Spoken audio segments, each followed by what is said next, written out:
আলহামদুলিল্লাহ ওয়াসসালাতু আলা সাইয়্যিদিনা মুহাম্মদ রাসূলুল্লাহ সাল্লাল্লাহু আলাইহি ওয়াসাল্লাম। আম্মা বাদ। আল্লাহ রাব্বুল আলামিনের শতকোটি প্রশংসা, প্রিয় নবী মুহাম্মদ সাল্লাল্লাহু আলাইহি ওয়াসাল্লামের শানে দরুদ ও সালাম। পবিত্র লাইলাতুল কদরের আজকের দিন চলছে। এই লাইলাতুল কদরের যে বরকত, যে রহমত, আল্লাহ পাক তা আমাদের দান করুন, সকলে বলি আমিন। আমরা আজকের আলোচনা শুনব ঈদ উল ফিতর। ঈদ উল ফিতর হচ্ছে খুবই গুরুত্বপূর্ণ একটি আমাদের ইবাদত অনুষ্ঠান। এর কিছু কর্মসূচি আমরা আজকে জেনে নেব এই পবিত্র আলবেদা জুম্মাতে। পাশাপাশি আমরা আবার আলবেদা সম্পর্কে আজকের গুরুত্বপূর্ণ একটি আলোচনা শুনব, যেটি আরবিতে খুতবা আছে, তার বাংলায় আমরা অনুবাদ শুনব অল্প সময়ের মধ্যে। সেটা ঈদ উল ফিতর দিন আমাদের কিছু সুন্নতি কাজ করতে হবে। সুন্নত, প্রথমে আমরা ঈদ উল ফিতরে নামাজের যাওয়ার পূর্বে আমাদের যে বিষয়টা দরকার সেটা গোসল। এই গোসল খুবই গুরুত্বপূর্ণ একটি ইবাদত। গোসল না হলে কিন্তু বাকি ইবাদত আমাদের পরিপূর্ণতা আসবে না। এই জন্য গোসল খুবই গুরুত্বপূর্ণ একটা সুন্নতি কাজ। মেসওয়াক, আমরা মেসওয়াক করব এবং আতর ব্যবহার করব। তাহলে ঈদ উল ফিতরের দিনে আমাদের প্রথমে যে কাজ সেটা হচ্ছে গোসলের সঙ্গে সঙ্গে মেসওয়াক, এরপরে আমরা আতর ব্যবহার করব। পাশাপাশি ভালো পোশাক পরিধান করব, নতুন কি পুরাতন। এক কথায় ভালো পোশাক, পরিষ্কার পরিচ্ছন্ন পোশাক পরে আমরা ঈদগার মাঠের দিকে আমরা অগ্রসর হব। আমাদের খুব ভোরে বিছানা ত্যাগ করতে হবে। খুব ভোরে বিছানা আমরা ত্যাগ করব এবং ঈদগাতে আমরা তাড়াতাড়ি পৌঁছে যাব। আমরা প্রায় লেট করি, প্রতি বছরই লেট করি। আমাদেরকে ঈদগার প্রান্ত থেকে ডাকতে হয়, আর 2 মিনিট 5 মিনিট বাকি আছে, তাড়াতাড়ি আসুন। এটা দুঃখজনক। আমরা খুব তাড়াতাড়ি ঈদগায় পৌঁছে যাব এবং যাওয়ার পূর্বে আমাদের যে কাজ, ঈদগার মাঠে যাওয়ার পূর্বে যে আপনার গুরুত্বপূর্ণ একটি কাজ, সেটা তো ফিতরা আদায় করা। আপনাকে ফিতরা আদায় করতে হবে। ফিতরা যদি আপনি আদায় না করেন, এ ব্যাপারে আপনার রমজানের ব্যাপারে, রোজার ব্যাপারে রাসূল করিম সাল্লাল্লাহু আলাইহি সাল্লামের খুব কঠিন বানিয়েছে। সেটা হচ্ছে আসমান আর জমিনের মাঝখানে আপনার রোজাটা লটকানো থাকবে। সুতরাং ফিতরা এটা আপনি আদায় করবেন। ফিতরার কথা আপনারা শুনেছেন, আমাদের সার্কুলারে এসেছে যেটা, সেটা 70 টাকা। এটা হাফসা, কেউ পূর্ণ দিতে চাইলে দিতে পারবেন 140 টাকা। আমরা কোনো মিষ্টি খাবার খেয়ে আমরা ঈদগার প্রান্তে যাব, এ ব্যাপারে আমাদের সতর্ক থাকতে হবে। খেজুর হোক, এই জাতীয় জিনিস, আমরা মিষ্টি দ্রব্য খেয়ে ঈদগার প্রান্তে যাব। 12টার পূর্বে কিন্তু নামাজ শেষ। 12টার পরে আর ঈদ উল ফিতরের নামাজ পড়া যাবে না। পাশাপাশি এই 2 রাকাত নামাজ, এটা ওয়াজিব নামাজ। রাসূল করিম সাল্লাল্লাহু আলাইহি সাল্লাম পায়ে হেঁটে তিনি ঈদগার মাঠে যেতেন। পায়ে হাঁটার একটা বরকত আছে, রহমত আছে। প্রতিটা কদমে কদমে আপনার সওয়াব, প্রতিটা কদমে কদমে আপনার সওয়াব। এবং আপনারা এই হাদিসটাও জানেন যে প্রতিটা মোড়ে মোড়ে ফেরেশতারা দাঁড়িয়ে থাকবে আপনাকে আহলান সাহালান, ঈদ মোবারক জানানোর জন্য, প্রতিটা মোড়ে মোড়ে। সুতরাং একটা পথ দিয়ে আপনি যাবেন, আরেকটা পথ দিয়ে আসবেন, একাধিক ফেরেশতার সঙ্গে আপনার মোলাকাত হবে। একাধিক ফেরেশতার সঙ্গে যখন আপনার মোলাকাত হবে, তখন আপনি ভালো একটা সত্তার সঙ্গে আপনি মোলাকাত করছেন। এরপরে আমরা পায়ে হেঁটে যাব। তবে তার মানে এই নয় যে বাইকে যাওয়া যাবে না। যার প্রয়োজন সে বাইক ব্যবহার করবে, মানে উল্টা কথা নিলে হবে না। সবসময় একটা কথা কোনো আলেম, কোনো মাশায়েখ যখন বলবে, আপনি পজিটিভ নেওয়ার চেষ্টা করবেন। কিন্তু আমাদের ধারণা সবসময় কতটা ভুল ধরবো কী করে। এটা তো আমাদের ফিতরাত চলে এসেছে। পায়ে হেঁটে রাসূল কারীম সাল্লাল্লাহু আলাইহি ওয়াসাল্লাম গিয়েছেন, আপনি যাওয়ার চেষ্টা করুন। আপনার প্রয়োজন বাইকে যান, কোনো অসুবিধা নেই। আপনার প্লেনে যান, অসুবিধা নেই। ট্রেন অসুবিধা নেই, বাস অসুবিধা নেই। কিন্তু এটাকে তো আপনি অস্বীকার করতে পারেন না, এর গুরুত্ব আছে। এরপরে আসুন আমরা আস্তে আস্তে তাকবীর পড়ব। এই তাকবীর খুবই গুরুত্বপূর্ণ বিষয়, এটা ওয়াজিব। ঈদগার প্রান্তে যখন আমরা যাব, আমরা তাকবীর পড়ব। তাকবীরটা আমরা একটু ইস্তেমাল করে নেই, সকলে বলি আল্লাহু আকবার, আল্লাহু আকবার, লা ইলাহা ইল্লাল্লাহ, আল্লাহু আকবার, আল্লাহু আকবার, লিল্লাহিল হামদ, আল্লাহু আকবার, আল্লাহু আকবার, লা ইলাহা ইল্লাল্লাহ, আল্লাহু আকবার, আল্লাহু আকবার, লিল্লাহিল হামদ, আল্লাহু আকবার, আল্লাহু আকবার, লা ইলাহা ইল্লাল্লাহ, আল্লাহু আকবার, আল্লাহু আকবার, লিল্লাহিল হামদ। এবার আসুন ঈদের নামাজের ফজিলাত। মদিনায় যদি কেউ নামাজ পড়ে এক রাকাত, মদিনায় যদি কেউ এক রাকাত নামাজ পড়ে, তার আমল নামায় 50,000 সওয়াব লেখা হয়। বলি সুবহানাল্লাহ। 50,000 যে রাকাত, সেই রাকাতের চেয়েও বেশি সওয়াব লেখা হয় যদি কেউ কি মদিনাতে এক রাকাত নামাজ পড়ে। মসজিদে নববীর যে মর্যাদা, কেউ যদি মক্কা শরীফে নামাজ পড়ে, রাসূল বলছে 1,00,000 রাকাতের সওয়াব। এবার আসুন রাসূল কারীম সাল্লাল্লাহু আলাইহি ওয়াসাল্লামের সারা জীবন তিনি ঈদগার প্রান্তে গিয়ে নামাজ পড়েছেন। একবার তিনি নামাজ পড়তে পারেননি, সেটা মসজিদেই পড়েছিলেন। প্রবল বৃষ্টি হচ্ছিল, এত বৃষ্টি হচ্ছিল যে ঈদগায় যাওয়া সম্ভব হয়নি। রাসূল কারীম সাল্লাল্লাহু আলাইহি ওয়াসাল্লাম জুম্মা মসজিদেই ঈদ উল ফিতরের নামাজ আদায় করেছিলেন। এটাকে আবার ওয়াজিব বলা হয়েছে, এটাকে বলেন সুন্নাতে মুআক্কাদা, মানে এটাকে আপনি ছাড়তে পারবেন না। কোনো কিতাবে সুন্নাতে মুআক্কাদা বলা হচ্ছে, তার মানে আপনাকে পড়তেই হবে। আবার একটা ওয়াজিব বলা হচ্ছে, তার মানে আপনার ছাড়া চলবে না, মানে গুরুত্বটা বেড়ে গেল। এবার আসুন বিশ্বনবী বললেন, আল্লাহ নবী বললেন, ঈদ উল ফিতরের 2 রাকাত নামাজ যদি কেউ পড়ে, 2 রাকাত নামাজ যদি জামাতের সঙ্গে কেউ পড়ে, আল্লাহ নবী বললেন 1,00,000 রাকাতের সওয়াব তার আমলনামায় লেখা হবে। বলি সুবহানাল্লাহ। মক্কা মুকাররমায় নামাজ পড়লে যে সওয়াব পাওয়া যায়, আল্লাহর নবী বলছেন 2 রাকাত নামাজ 1,00,000 রাকাতের সওয়াব তার আমলনামায় লেখা হবে। ঈদ উল ফিতরের নামাজ, এই বড় জামাতে নামাজ পড়তে হবে। 4-5 নিয়ে পড়লে হবে না। আরে 4-5 ঈদ উল ফিতরের নামাজের নিয়ম নেই,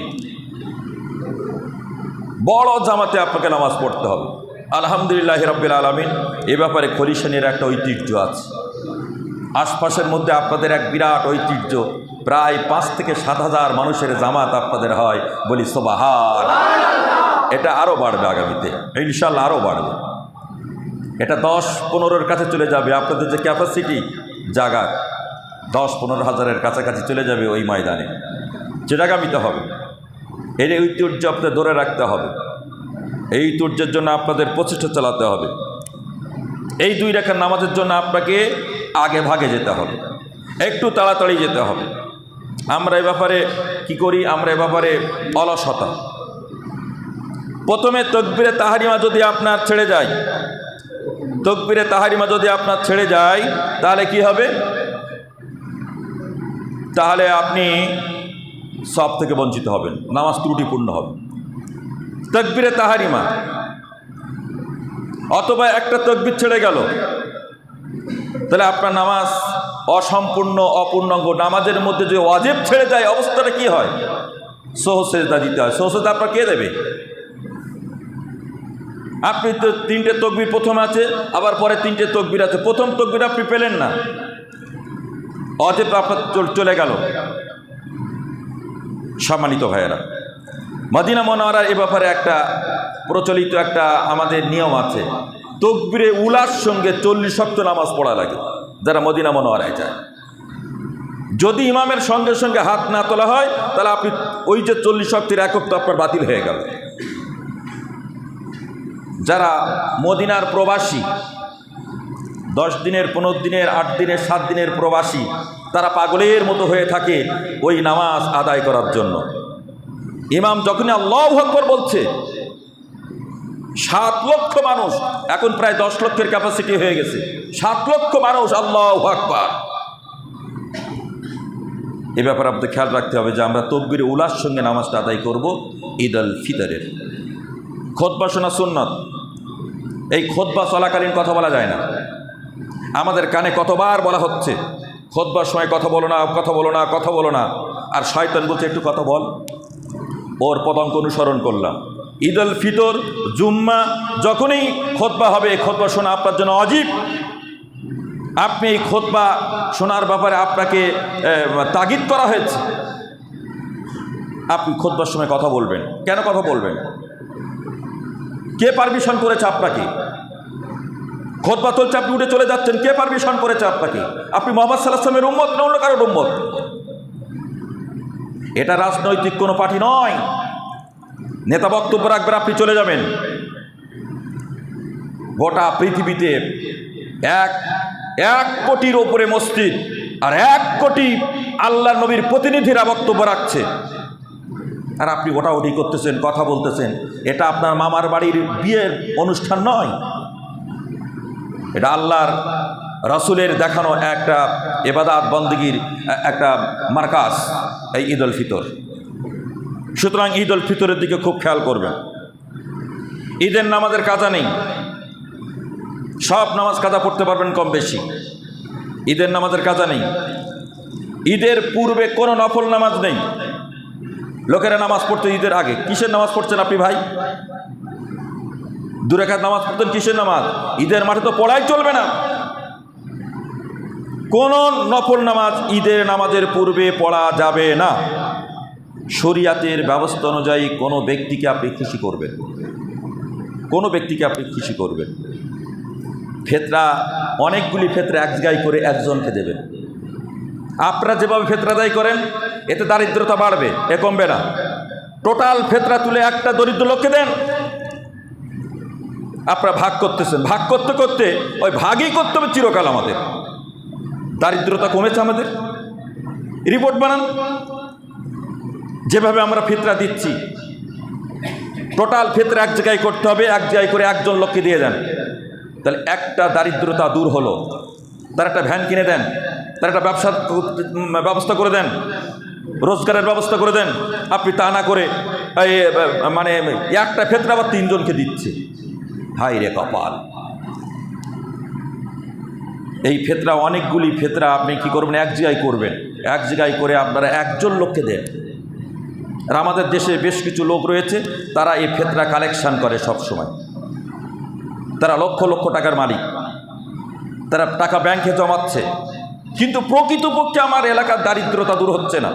এ ব্যাপারে খলিশানীবাসীকে আমি অনুরোধ করব, মসজিদে ফিতরা দেওয়া যাবে না, মাদ্রাসায় দেওয়া যাবে না, পোল নির্মাণ করাই দেওয়া যাবে না, মৃত্যুপেত্রী কাফনে দেওয়া যাবে না। শুধু কেবলমাত্র আপনি দরিদ্র লোককে দেবেন। তবে শিক্ষা অর্জন করার জন্য কোনো তলেবুল ইলম আপনি তাকে দিতে পারবেন। ইলম শিক্ষার জন্য সে বাইরে গিয়েছে, তাকে দেওয়ার জন্য অনুমতি করেছে ওলামায়ে কেরাম। দরিদ্র ব্যক্তি মাদ্রাসায় পড়ছে, বই কিনতে পারে না, জামা নেই, জিনিসপত্র নেই, আপনি ফিতরাটা তাকে দেন। এ ব্যাপারে ওলামারা অনুমতি দিয়েছে। অমুসলিমদেরকে দেওয়া চলবে না ফিতরার টাকা। এ ব্যাপারে সতর্ক হতে হবে। এটা আমাদের দানের উৎসব, এটা হচ্ছে আমাদের দানের উৎসব। এই দানের উৎসবে আমাদের অংশগ্রহণ করতে হবে। সম্মানিত ভাইয়েরা, খোরমা খেয়ে আপনারা ঈদ উল ফিতরে যাবেন। রাসূল কারীম সাল্লাল্লাহু আলাইহি সাল্লাম ঈদ উল ফিতরে যেতেন খোরমা খেয়ে। আমাদের জন্য বলা হচ্ছে লিকুল্লি কওমিন ঈদুন ওয়া হাদা ঈদুনা। প্রত্যেকটা জাতির জন্য রয়েছে একটা জাতীয় উৎসব, আর আমাদের জন্য জাতীয় উৎসব দিয়েছে ঈদ উল ফিতর। বলি সুবহানাল্লাহ। অন্য সম্প্রদায় কি করে? অন্য সম্প্রদায় বাণিজ্য মেলা করে, তাদের উৎসবে বাণিজ্য মেলা করে, জীবজন্তুর জড়ো করে, চাঁদা আদায় করে। আমাদের নেই। আমাদের হচ্ছে ফিতরা দেওয়া। বরং দরিদ্রতা দূর করার জন্য আমরা যাকাত দেই। এরপরে সাইয়্যিদুত তুআমা লাহম, সবথেকে ভালো খাবার হচ্ছে মাংস। গোস্ত, এটা খাওয়ার ব্যবস্থা করে। এটা করতে হবে আমাদেরকে। সম্মানিত ভাইয়েরা, সেরা যে খাদ্য সেটা মাংস, গোস্ত, এটা মানুষের খাওয়ার ব্যবস্থা করতে হবে। আমি ঈদ উল ফিতরের উপরে এই সংক্ষিপ্ত দুই একটি কথা বললাম, আর দুটো কথা বলে বক্তব্য শেষ করব, অনেক কথা আছে। একটি হচ্ছে বিশ্বনবী সাল্লাল্লাহু আলাইহি ওয়াসাল্লামের কথা। রাসূল কারীম সাল্লাল্লাহু আলাইহি ওয়াসাল্লাম ঈদের নামাজ পড়তে যাচ্ছিলেন, জানা আছে আপনাদের। চলমান পথে দেখলেন এক এতিমকে, বাড়ি আনলেন। ঈদের ময়দানে গেলেন না, বাড়ি আনলেন, তাকে জামা পরালেন, ক্ষীর খাওয়ালেন। এই ছেলেটা ছিল এতিম, নতুন জামা পরালেন। মা আয়েশাকে বললেন, এটা তোমার জন্য উপহার। মা খুশি হয়ে গেলেন। কজন ভাই করেছি আদর্শ? কজন করেছি? তালিকা তৈরি করেন, রিপোর্ট বানান। একটা বললাম, আরেকটা বলে বক্তব্য শেষ করছি এই বিষয়। আল্লাহর নবী যার সম্পর্কে বলেছিলেন, আমার পরে যদি নবী হয় হযরত ওমর হবে, কিন্তু আমার পরে আর কোনো নবী হবে না। সেই ওমর ঈদ উল ফিতরের দিনে দরজা বন্ধ করে, গেট বন্ধ করে দিয়েছেন, দিয়ে তিনি কাঁদতেছেন বসে বসে। ওমর কাঁদতেছেন, চোখ দিয়ে ঝরঝর করে পানি পড়তেছে। সাহাবায়ে কিরাম বলছে, আপনি কাঁদেন কেন? আজকের উৎসব, আনন্দের দিন। ওমর বলছে, আমার রোজা কি কবুল হয়েছে? আমার তারাবি কি কবুল হয়েছে? তোমরা আনন্দে মেতে গেছো, কিন্তু আমি অস্থির। আমার রোজা কবুল হলো কিনা, আমার তারাবি কবুল হলো কিনা, আমার ফিতরা যাকাত কবুল হলো কিনা জানি না। ওমর কাঁদতেছে, কঠিন মানুষ। সেই মহান ব্যক্তি কাঁদতেছেন ঈদ উল ফিতরের দিন দরজা বন্ধ করে। ইতিহাস ইতিহাসই রয়ে গেছে, ইতিহাস আমরা বলাতে পারিনি। সম্মানিত ভাইয়েরা, এই ঈদ উল ফিতরের দিন আপনাদের কাছে আমি অনুরোধ করব যে আপনারা যে কথাগুলি বললাম এগুলি আপনারা ধারাবাহিকভাবে অনুসরণ